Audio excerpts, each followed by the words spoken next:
السلام علیکم۔ نصیر آباد کا نقشہ دیکھنے والوں کو عام لگتا تھا، لیکن اس گاؤں کی فضا میں ایک عجیب سی گھٹن ہمیشہ بسی رہتی تھی۔ گاؤں دو حصوں میں بٹا ہوا تھا، ایک طرف سبز محلہ، دوسری طرف سفید محلہ، درمیان میں ایک تنگ سی گلی، لیکن دلوں کے درمیان صدیوں کا فاصلہ۔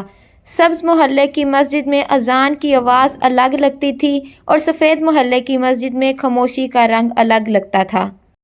یہاں بچے بھی کھیلتے ہوئے پوچھتے، تم کس محلے کے ہو؟ جیسے بچپن سے ہی انہیں نفرت وراثت میں ملی ہو۔ حسن سفید محلے کا بیٹا تھا، عمر صرف 22 برس، آنکھوں میں سوال، دل میں خاموش خلا۔ اس کی شادی بہت جلد عائشہ سے کر دی گئی تھی۔ عائشہ ایک سادہ سی لڑکی تھی جو اپنے شوہر کو ہی اپنی دنیا سمجھتی تھی۔ وہ ہر صبح حسن کے لیے ناشتہ بناتی، اس کی قمیض استری کرتی اور دعا کرتی، یا اللہ میرے شوہر کو سلامت رکھنا۔ حسن کبھی برا نہیں تھا، مگر دل سے کبھی مکمل شوہر بھی نہ بن سکا۔ دوسری طرف سفید محلے میں ایک لڑکی تھی جس کا نام تھا زینب۔ زینب صرف پردے میں لپٹی لڑکی نہیں تھی، وہ سوچ میں لپٹی ہوئی لڑکی تھی۔ وہ اپنی سہیلی سے اکثر کہتی، اللہ نے انسان کو دماغ بھی دیا ہے، صرف دیواریں نہیں۔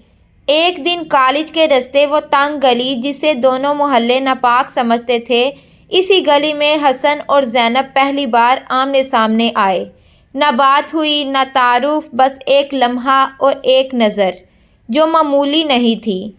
چھت پر کھڑا حسن آسمان دیکھ رہا تھا، اس کے دل میں پہلی بار ایک نیا سوال پیدا ہوا، کیا میرا دل واقعی پہلے سے آباد تھا؟ اور زینب اپنے کمرے میں بیٹھی سوچ رہی تھی، وہ نظر اتفاق تھی یا امتحان؟ وقت گزرتا گیا۔ حسن اب روز کالج کے وقت اسی گلی سے گزرتا جہاں وہ زینب کو دیکھ سکتا تھا۔ پہلے نظریں جھکتی تھیں، پھر ہلکی مسکراہٹ، اور پھر ایک دن زینب نے عائشہ سے کہا، آپ ہمیشہ اسی وقت گزرتے ہیں کیا؟ حسن چونک گیا، پھر بس اتنا بولا، شاید عادت بن گئی ہے۔ بات عادت سے آگے بڑھنے لگی۔ دونوں نے فرقوں کی بات نہیں کی، صرف تنہائی کی بات کی۔ عائشہ کو اب حسن بدلتا ہوا محسوس ہونے لگا تھا۔ وہ کم بات کرتا تھا، اکثر خاموش رہتا تھا اور موبائل کو تکیے کے نیچے رکھ کر سوتا۔ ایک دن عائشہ نے دھیرے سے پوچھا، کیا میں آپ کو خوش نہیں رکھ پاتی کیا؟ حسن خاموش رہا۔ یہ خاموشی عائشہ کے دل میں زخم بن گئی۔ زینب کا دل بھی بے چین رہنے لگا۔ وہ خود سے کہتی، یہ غلط ہے، لیکن دل جواب دیتا، یہ انسانیت ہے۔ وقت اب صرف گزر نہیں رہا تھا، وقت زخم بننے لگا تھا۔ حسن اور زینب کی باتیں اب رسمی نہیں رہیں، وہ اب چپکے چپکے اس گلی کے کونے میں چند منٹ رکنے لگے تھے۔ وہ گلی جو کبھی نفرت کا راستہ تھی، اب دو دلوں کی پناہ گاہ بن گئی تھی۔ ایک دن کا مکالمہ، زینب نے دھیرے سے کہا، ہم خود کو دھوکہ دے رہے ہیں۔ حسن نے جواب دیا، میں پہلی دفعہ خود کو زندہ محسوس کر رہا ہوں۔ یہ جملہ محبت نہیں تھا، یہ بغاوت تھی۔ ادھر عائشہ اپنے کمرے میں دعاؤں کی چادر بچھائے بیٹھی تھی، وہ رو رو کر بس یہی مانگتی، یا اللہ میرا شوہر میرے دل سے دور نہ ہو۔ مگر وہ نہیں جانتی تھی کہ اس کا شوہر دل سے بہت دور جا چکا تھا۔ ایک شام اچانک بارش شروع ہوئی اور حسن نے پہلی بار زینب کا ہاتھ پکڑ لیا۔ بارش میں نہ کوئی گلی واضح تھی، نہ کوئی راستہ، بس ایک غلط قدم جو آنے والے طوفان کی بنیاد بن گیا۔ اب یہ صرف باتیں نہیں تھیں، یہ یا تو چھوڑنے کا وقت تھا یا سب سے بڑا غلط قدم اٹھانے کا۔ زینب نے روتے ہوئے کہا، ہمیں رک جانا چاہیے، مگر حسن کی کمزوری غالب آ چکی تھی۔ آخر کار ایک خفیہ نکاح کا فیصلہ ہوا، ایک سنسان گھر، ایک مولانا صاحب اور دو گواہ، نہ خاندان، نہ خوشی، نہ دعائیں، صرف خوف۔ جب نکاح مکمل ہوا تو زینب نے آہستہ کہا، کیا ہم اب محفوظ ہیں؟ مولانا نے کہا، بیٹی جو رشتہ چھپانے سے شروع ہو وہ کانٹوں پر ہی چلتا ہے۔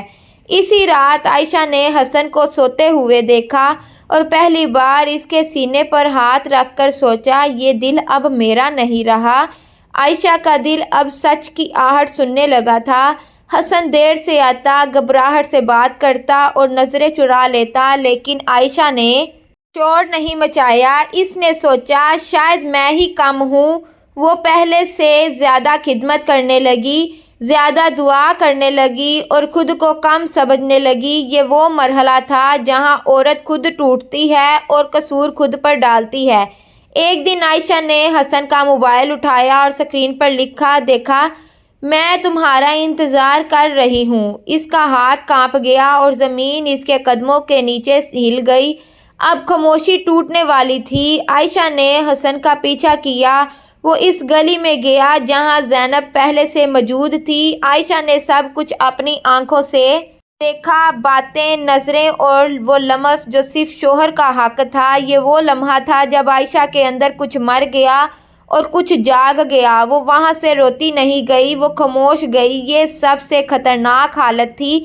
اسی رات عائشہ نے قالین پر سجدہ کیا اور بس ایک دعا مانگی، یا اللہ مجھے کمزور نہیں رکھنا۔ گاؤں میں ایک دن جھگڑا ہو گیا، فرقوں کا، محلے کا، سوچ کا۔ ایک بچہ پتھر لگنے سے خون میں نہا گیا، لوگ لڑتے رہے۔ حسن نے بھاگ کر بچے کو اٹھایا اور ہسپتال لے گیا۔ وہاں وہ لمحہ آیا جہاں تین قسمتیں آمنے سامنے تھیں، عائشہ، زینب اور حسن۔ کسی نے شور نہیں مچایا، بس سناٹا بول رہا تھا۔ عائشہ نے کہا، میں لڑنا نہیں چاہتی، مجھے بس سچ سننا ہے۔ زینب نے کانپتی آواز میں اعتراف کیا، میں نے کسی کا گھر توڑنا نہیں چاہا۔ اور حسن زمین کی طرف دیکھ کر بولا، میں سب کا قصوروار ہوں۔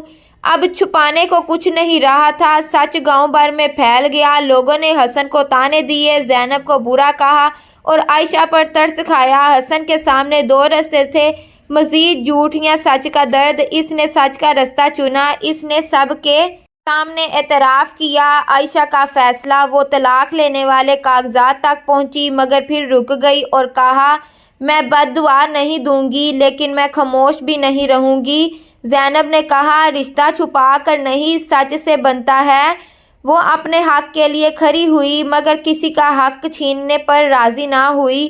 آخری پیغام، یہ کہانی صرف محبت کی نہیں تھی، یہ کہانی تھی جھوٹ کے نتائج کی، چھپی شادی کی، قیمت کی اور عورت کی خاموش طاقت کی۔ فرقے صرف بہانے تھے، اصل امتحان انسان کا کردار تھا۔ اگر کہانی اچھی لگی ہو تو اس کو لائک شیئر ضرور کریں اور ہمارے چینل کو سبسکرائب کرنا نہ بھولیں۔ شکریہ۔